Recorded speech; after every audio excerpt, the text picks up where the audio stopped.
नमस्कार प्रिय विद्यार्थियों, GK Y Sanjay sir YouTube channel पे आप सभी का बहुत बहुत स्वागत है। तो प्रिय विद्यार्थियों, शुरू कर रहे हैं आज की क्लास। लेकिन उससे पहले सभी से आग्रह है कि विनती है, प्रार्थना है, क्लास को ज़्यादा से ज़्यादा शेयर कर दें, अपने मित्र मंडली के साथ साझा कर दें, लिंक भेज दें वीडियो का। ठीक है, जो क्लास चल रही है आपकी उसका लिंक भेज दें। ठीक है, तो आपको ऊपर ऊपर भारत की आन बान शान हमारा राष्ट्रीय ध्वज नजर आ रहा होगा, तिरंगा। ठीक है, तो ये तिरंगा हमारा ऊंचा रहे हमेशा, इसके लिए हमें अच्छे कार्य करने होंगे। इसके लिए हमारे संविधान में वर्णित मौलिक अधिकार, नीति निर्देशक तत्व, उनका हमें मौलिक कर्तव्य, उनको हमें पालन करना चाहिए। जो हमारे मौलिक कर्तव्य हैं, नीति निर्देशक तत्व है, उनका हमें पालन करना चाहिए, ताकि हमारे देश के निर्माण में उज्जवल भविष्य के लिए हम अपना योगदान दे सकें। ठीक है, तो शुरू कर रहे हैं आज की क्लास। ये बता रहा हूं भाई, अभी 15 अगस्त को हमने अपना 77वां स्वतंत्रता दिवस मनाया। तो उस दौरान मेरे 9th कक्षा के जो स्टूडेंट हैं उन्होंने ये मेरे को दिया भाई, बना करके बहुत अच्छा लगा। और मैंने सोचा कि क्यों ना अध्ययन कक्ष में इसको सजाया जाए। ठीक है, तो ये भारत माता की जय, वंदे मातरम, इन्हीं जय घोष के साथ, इन्हीं नारों के साथ शुरू कर रहे हैं आज की क्लास। ठीक है भाई, तो सबसे पहले जैसे कि हम क्लास शुरू करते होते हैं, तो उसमें सबसे पहले हम कोई भी चीज़ मोटिवेशनल पढ़ते हैं। हमने जैसे कि चाणक्य नीति का एक श्लोक देखेंगे, माता शत्रु पिता वैरी येन बालो ने पाठिते न शोभिते सभा मध्य हंस मध्य बको यथा। ऐसे माँ बाप अपनी संतान के स्वयं शत्रु हैं, जिन्होंने अपनी संतान को उत्तम शिक्षा नहीं दी, जो अपनी संतान का पालन पोषण अच्छे ढंग से नहीं करते। क्योंकि बुद्धिहीन या अज्ञानी लोग जब विद्वानों के सभा में जाते हैं तो ऐसे चुपचाप बैठे जाते हैं जैसे वे गूंगे हों। ठीक है, ऐसे लोगों को उस सभा में देखकर ऐसा प्रतीत होता है जैसे हंसों की सभा में कौआ बैठा हुआ हो, बगुला बैठा हुआ हो। तो ये है कि माता शत्रु पिता वैरी ये न बालों ने पाठिते ने शोभते सभा मध्य हंस मध्य बको यथा। ठीक है, उसी प्रकार से शोभा नहीं देता जिस प्रकार से बगुला शोभा नहीं देता है हंसों की सभा के अंदर। कृपया करके सभी माता पिता से आह्वान है कि अपने बच्चों, क्योंकि एक माता पिता का सबसे बड़ा धन उसकी औलाद होती है, तो उसको उसका जीवन संवारने में अपना योगदान वो इस प्रकार दे सकते हैं कि उसको शिक्षित करें। आप और कुछ बच्चे को देने दें, एक अच्छी शिक्षा दे दें, बाकी बच्चा खुद प्राप्त कर लेगा। ठीक है, क्योंकि शिक्षा सबसे बड़ा हथियार है, सबसे बड़ी ताकत होती है। पहला प्रश्न आपके सामने रहा, हर्षवर्धन का जन्म कब हुआ था? बता दीजिए, हर्षवर्धन का जन्म कब हुआ? हर्षवर्धन का संबंध, राजा हर्षवर्धन का जन्म पूछा जा रहा है, फटाफट बता दीजिए। राजा हर्षवर्धन का जन्म कब हुआ था? फटाफट आप आंसर करें भाई, फटाफट उत्तर देने की कोशिश करें आप। बिल्कुल मेरे ख्याल से बिल्कुल साफ दिखाई तो आपको दे ही रहा होगा। कमेंट मैं नहीं पढ़ पा रहा हूँ, कोई दिक्कत तकलीफ नहीं होनी चाहिए, ठीक है ना। लेकिन कमेंट करते रहा करो, और जैसे ही आपकी कक्षा समाप्त हो जाए तो आपको लास्ट में कमेंट जरूर करना है भाई। वीडियो के लास्ट में कमेंट जरूर करना, आज का सेशन कैसा रहा कमेंट बॉक्स में आप जरूर लिखें। ठीक है, तो फिलहाल विद्यार्थी जो लाइव सेट कर रहे हैं, मेरे पास दूसरा फ़ोन नहीं है ताकि मैं लाइव सेट आपकी पढ़ पाता। ठीक है, जैसे कि डेली हमारे साथ जो बच्चे जुड़ते हैं उसमें भव्य जुड़ता है गोरखपुर से, जो स्टूडेंट है भव्य, खुशबू, अंकिता, ये बच्चे जुड़ते हैं, तन्नू शर्मा, उसके बाद में कुलबीर, ये सारे विद्यार्थी जुड़ते हैं, लक्ष्य, परी, ठीक है, और कौशल्या हिसार से है जो कि गवर्नमेंट पीजी कॉलेज से स्टूडेंट हमारी, तो वो भी जुड़ती है इसमें। और मैं बात करूं तो आपके एक गुड़िया है पूजा रेवाड़ी से, वो भी जुड़ते हैं। तो काफ़ी विद्यार्थी जुड़ते हैं, बहुत अच्छा लगता है भाई। ठीक है, आज कमेंट में नहीं पढ़ पा रहा हूँ, जो डेली की क्लास होती है उसकी बात कर रहा हूँ मैं। ठीक है, बाद में मैं देख लेता हूँ लाइव चैट के अंदर भाई कौन कौन विद्यार्थी था। तो बताइएगा राजा हर्षवर्धन का जन्म कब हुआ था? तो सारी बातें देख लेंगे भाई। राजा हर्षवर्धन का संबंध है वो कब हुआ था? इनका जन्म 4 जून को हुआ था। ठीक है, 4 जून और 590 ईस्वी को इनका क्या हुआ था? जन्म हुआ था।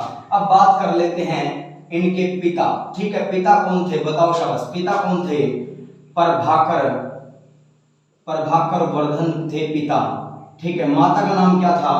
माता यशोमती। माता का क्या नाम था? सारी बातें लिख दूंगा मैं। माता थी यशोमती, माता का नाम था। उसके बाद में भाई का नाम क्या रहा? इनके भाई का नाम था राज्यवर्धन। अगर बहन का नाम पूछ ली जाए, बहन, तो बहन थी राज्यश्री। भाई था वो इनसे 4 वर्ष बड़ा था, बहन राज्यश्री 3 वर्ष छोटी थी। ठीक है। इनके जो जीजाजी थे, जीजाजी कौन थे? तो जीजाजी इनके थे गृहवर्मन मोखरी। ठीक है, ये इनके जीजाजी थे। उसके बाद में इनका राज्याभिषेक कब होता है? राज्याभिषेक होता है 606 ईस्वी के अंदर राज्याभिषेक हुआ था। ठीक है। अगली बात, कितने वर्षों तक राज करते हैं ये? तो वो बाद की बात है। इनकी प्रमुख रचनाएं देख लेते हैं। प्रमुख रचनाएं इनकी खुद की लिखी थी। रत्नावली, नंबर 2 है प्रियदर्शिका,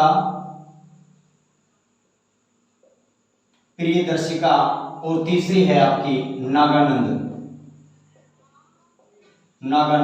ये इनकी प्रमुख रचनाएं हैं। उसके बाद की मैं बात करूं, इन्होंने काफी युद्ध लड़े हुए अपने जीवन काल के अंदर। इन्होंने काफी ये युद्ध लड़ते हैं।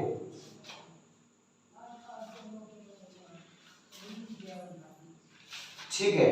इनके मैं प्रमुख विजयों का अगर वर्णन करूं आपके सामने,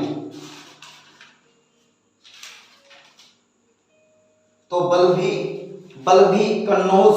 ठीक है। अगर प्रमुख विजयों का वर्णन करता हूं तो बल्भी को जीता था कन्नौज। ठीक है। गौड़ प्रदेश के शासक शशांक ने उनके बहनोई कन्नौज के शासक की हत्या कर दी थी। राजा बनने के पश्चात उन्हें पता चला कि उनकी बहन सती होने के लिए विंध्याचल के जंगलों में चली गई है। उन्होंने एक बौद्ध सन्यासी की सहायता से अपनी बहन को खोज निकाला। कन्नौज पहुंचे। बहन के कहने पर ही कन्नौज को अपने राज्य में मिला लिया। इसके उनकी शक्ति दुगनी हो गई। ध्यान से देखो भाई।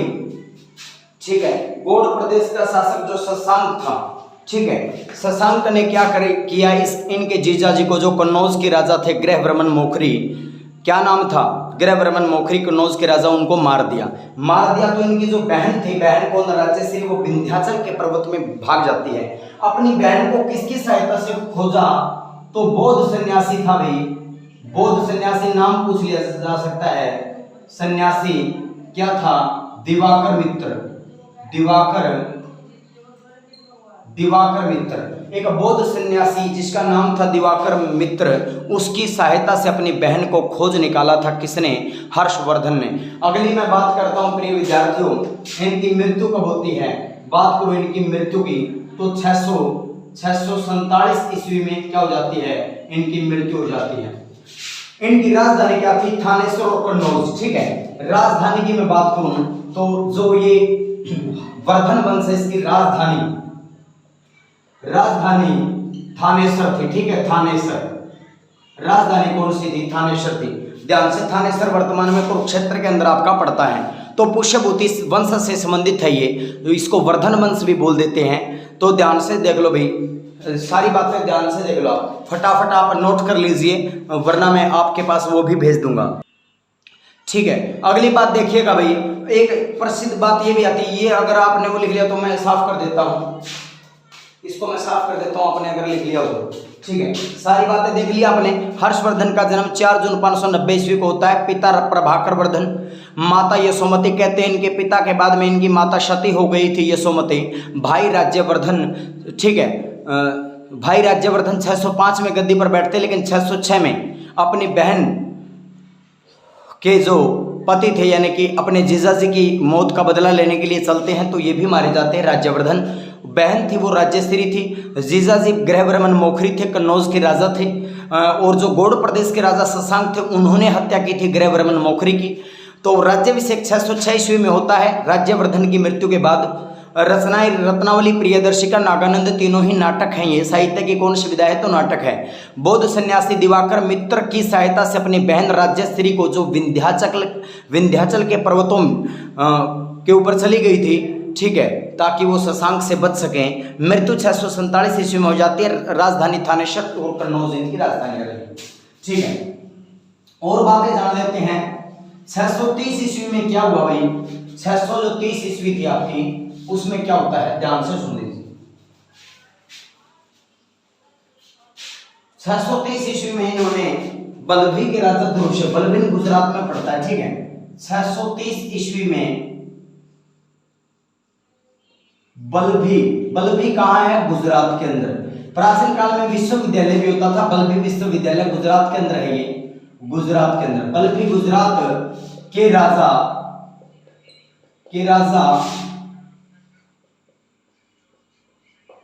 ध्रुवसेन पर आक्रमण किया। किसने किया? बात किसकी हो रही है? हर्षवर्धन ने।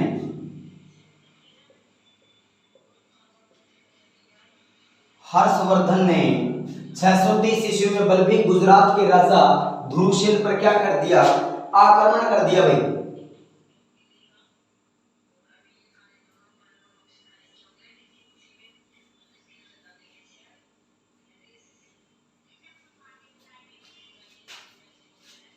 तो ये ध्रुवसेन जो था वो कौन सा था? सेकंड था भाई, ध्रुवसेन सेकंड, ठीक है। उसके बाद में क्या हुआ? ये आ गया, युद्ध कौन आ गया? ध्रुवसेन। ये चला गया किसके पास? बड़ौच का एक राजा होता था, बड़ौच का एक राजा होता था, दद्धा राजा होता था। उसके पास शरण ले ली इसने, और दद्धा ने किसको कहा? हर्षवर्धन को, कि इसको माफ कर दो, इसको क्या कर दो? माफ कर दो। हर्षवर्धन को कहा इसको माफ कर दो। और इस प्रकार जो ध्रुवसेन था, ध्रुवसेन सेकंड, उसने इसकी अधीनता क्या कर ली? स्वीकार कर ली। क्या कर ली? अधीनता स्वीकार कर ली। अधीनता स्वीकार कर ली किसकी? ध्रुवसेन ने अधीनता स्वीकार कर ली किसकी? बड़ौच के राजा। ध्रुवसेन कहां चला गया? बड़ौच के राजा दद्धा के पास चला गया। हर्षवर्धन ध्रुवसेन, ठीक है, और अधीनता स्वीकार कर लेता और वापस राज्य लौटा देता है, ठीक है। तो ध्रुवसेन को क्या किया? राज्य वापस लौटा दिया भाई, राज्य वापस लौटा दिया। ये बात आपसे पूछी जाएगी, लौटा दिया। किसके कहने पर लौटाया? दद्धा के कहने पर। दद्धा जो बड़ौच का शासक हुआ करता था। हर्षवर्धन ने 630 ईस्वी में बल्लभी गुजरात के राजा ध्रुवसेन पर आक्रमण किया। बड़ौच दद्धा, ठीक है, बड़ौच के राजा दद्धा थे। यहाँ ये चला गया कौन? ध्रुवसेन आने के बाद यहाँ गया दद्धा की, ये मान लेता था कौन? हर्षवर्धन। दद्धा ने कहा हर्षवर्धन को कि ये तेरी अधीनता स्वीकार कर लेगा, आप इसको माफ कर दें। तो इन्होंने इसको माफ कर दिया था और राज्य वापस लौटा दिया था। तो ये बात तो आगे बढ़े भाई। एक बार क्लास को शेयर कर दे भाई, आप शेयर नहीं कर रहे क्लास को, ठीक है। वंदे मातरम, जय हिंद, जय भारत। आपको देखो इस तिरंगे की आन बान शान के लिए आप शेयर करें, क्योंकि ज्ञान है वो बांटने से बढ़ता है भाई, ठीक है। तो आप शेयर कीजिएगा क्लास को, मेरी ओर से कोई कमी नहीं रहेगी। जो बच्चे प्रधानमंत्री यशस्वी छात्रवृत्ति स्कीम के तहत तैयारी कर रहे हैं, चाहे वो 9th कक्षा में अब है वो एग्जाम देगा, 6ठी से 8वीं तक का जिसमें सिलेबस आएगा, से वो +1 का बच्चा एग्जाम देगा, ठीक है। क्योंकि 2 ही है, 9th वाले दे सकते हैं और +1 वाले, ठीक है। अच्छा प्राइस है, अच्छी छात्रवृत्ति आपके लिए रखी गई है। 2.5 लाख रुपए टोटल तो आपको मिलेंगे +1 वालों को, +1 में 1.25 लाख और 1.25 लाख, +2 में टोटल 2.5 लाख स्कॉलरशिप। और जो 9th वाला बच्चा एग्जाम क्रैक करेगा उसको भी 1.5 लाख रुपए, 75,000 रुपए 9th में, 75,000 रुपए 10th में। बहुत अच्छी स्कीम है, तो उनके लिए भी क्लास बहुत ही बेनिफिशियल रहेगी, ठीक है, उनके लिए ही। क्योंकि मैं पूरा का पूरा जो सिलेबस करवा रहा हूँ वो 6ठी से लेके 12वीं तक NCERT बेस्ड रहेगा, तो ध्यान से देखिए। अगली बात, तो इसने क्या किया? अब यहाँ पर दक्षिण भारत का उस समय राजा होता था, दक्षिण भारत का शासक होता था उस समय, जो शासक था वो था पुलकेशियन द्वितीय, पुलकेशियन सेकंड होता था। उसने सोचा भाई ये यहाँ तक आ गया तो ये 13 तक भी आ सकता है, इसलिए उसने क्या किया? इससे युद्ध का निर्णय कर लिया हर्षवर्धन, ठीक है। तो बात है 633 ईस्वी को, ठीक है, नदी थी नर्मदा, युद्ध होता है हर्षवर्धन हर्षवर्धन, ठीक है, और किसके बीच युद्ध होता है? आपके पुलकेशियन सेकंड के बीच। कौन जीतता है? पुलकेशियन, और हर्षवर्धन हार जाता है। ठीक है, इन्होंने इस युद्ध में किसको शामिल किया था? 5 प्रदेशों की सेनाओं को शामिल किया था। 5 प्रदेशों की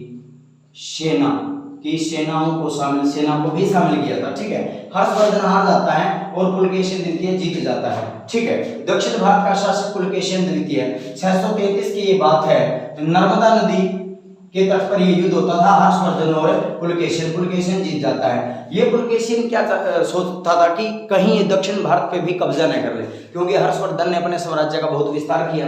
ठीक है, तो ये बात अगर आपसे पूछ लिया जाए, जो नर्मदा का युद्ध है, नर्मदा नदी पर किसके मध्य युद्ध हुआ था? पुलकेशिन द्वितीय के साथ 633 में। 5 प्रदेशों की सेना को संगठित करके लड़ा था हर्षवर्धन, फिर भी युद्ध को हार जाता है। ठीक है, इसका एक दरबारी कवि था भी, वो भी आपसे पूछ लिया जा सकता है। दरबारी कवि का क्या नाम था? हर्षवर्धन का दरबारी कवि कौन था? हर्षवर्धन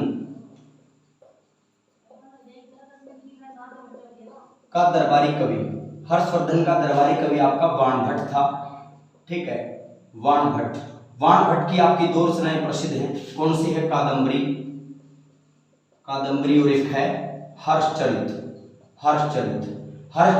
से हमें बहुत कुछ उल्लेख मिलता है, इनके इतिहास का पता चलता है, इनके पूर्वजों का पता चलता है। ठीक है, हर्षवर्धन का दरबारी कवि बाणभट्ट था।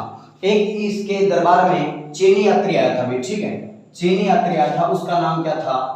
हवेनसांग। कहां से आया था? ये चीन से आया था।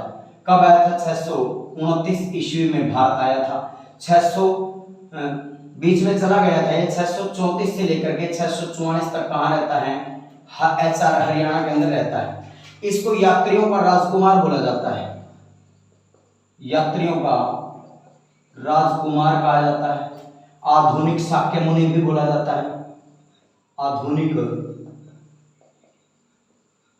शाक्य मुनि भी इसको कहा जाता है, यात्रियों का राजकुमार। इसने एक बुक लिखी थी जिसका नाम है शियुकी। ठीक है, तो इसका जो मतलब होता है वो है पश्चिम का वृत्तांत। ठीक है, इसकी हिंदी अगर करें तो पश्चिम का वृत्तांत नाम से इसने बुक भी लिखी है। ठीक है, तो हवेनसांग को यात्रियों का राजकुमार अगर पूछ लिया जाए, कौन से विदेशी यात्री को यात्रियों का जो राजकुमार कहा जाता है, तो वो है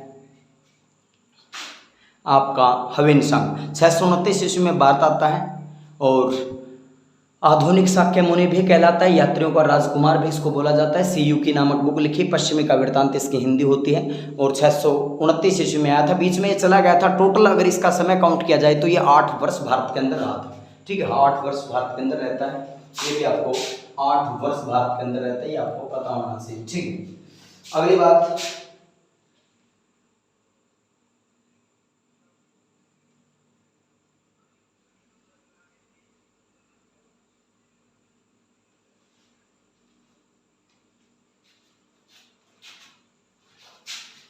तो ये तो इनके बारे में कुछ प्रमुख बातें हो गई। एक क्वेश्चन और कर लेते हैं। ठीक, दिल्ली सल्तनत से संबंधित कर लेते हैं।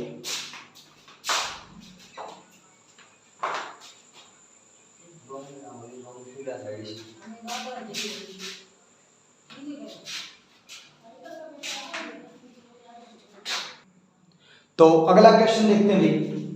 दिल्ली सल्तनत का आगरा शहर है, आगरा शहर की स्थापना किसने की? आगरा शहर की स्थापना किसने की?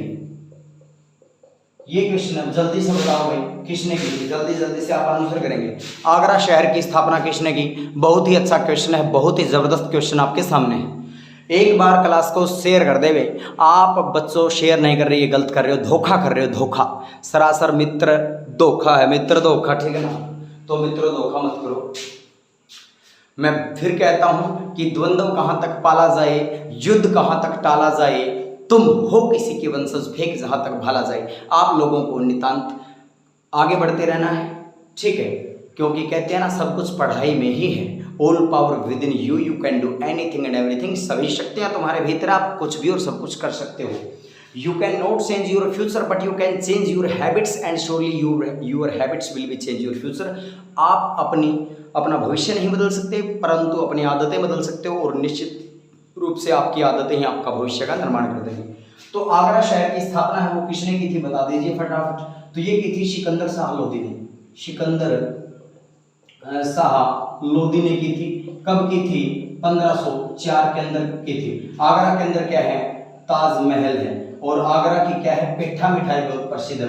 पेठा मिठाई है ना, आगरा की पेठा मिठाई, ये भी आपको पता होगा। ये कोई पूछेगा नहीं आपसे, लेकिन वैसे बता देते। ताजमहल है। अच्छा, गज ए सिकंदरी 32 इंच की क्या चला इसने? गज ए सिकंदरी। गज ए सिकंदरी भूमि माप का एक पैमाना चला इसने, भूमि माप 32 इंच, ठीक है। और बात करें गुलरुखी से फारसी में कविताएं लिखता था। गुलरुखी नाम से फारसी में क्या लिखता था? कविताएं लिखता था ये। और बात करें इसके शासन तो 1489 से लेकर के 1517 तक रहता है ये, ठीक है। ये टाइम पीरियड रहता है इसका। आगरा शहर की स्थापना किसने की? तो इब्राहिम लोदी ने की थी। आगरा शहर की सिकंदर शाह लोदी ने की 1504 के अंदर ताजमहल। और पाटलिपुत्र नगर की स्थापना अगर पूछ ली जाए, बिहार की राजधानी जो पटना है पाटलिपुत्र, तो उसकी जो स्थापना करने का कार्य कौन करता है? उदयन करता है। और उदयन, राजा उदयन, ठीक है। पाटलिपुत्र उदयन आएगा, उदयन, ठीक है। पाटलिपुत्र बहुत बार प्रश्न आ चुका है। पाटलिपुत्र वर्तमान में नाम पटना है। पटना बिहार की राजधानी है। और बिहार के वर्तमान में मुख्यमंत्री कौन है? नीतीश कुमार है। नीतीश कुमार है। सबसे कम साक्षरता बिहार की है, ये भी आपको पता होना चाहिए, ठीक है। तो नेक्स्ट क्वेश्चन की ओर बढ़ते हैं।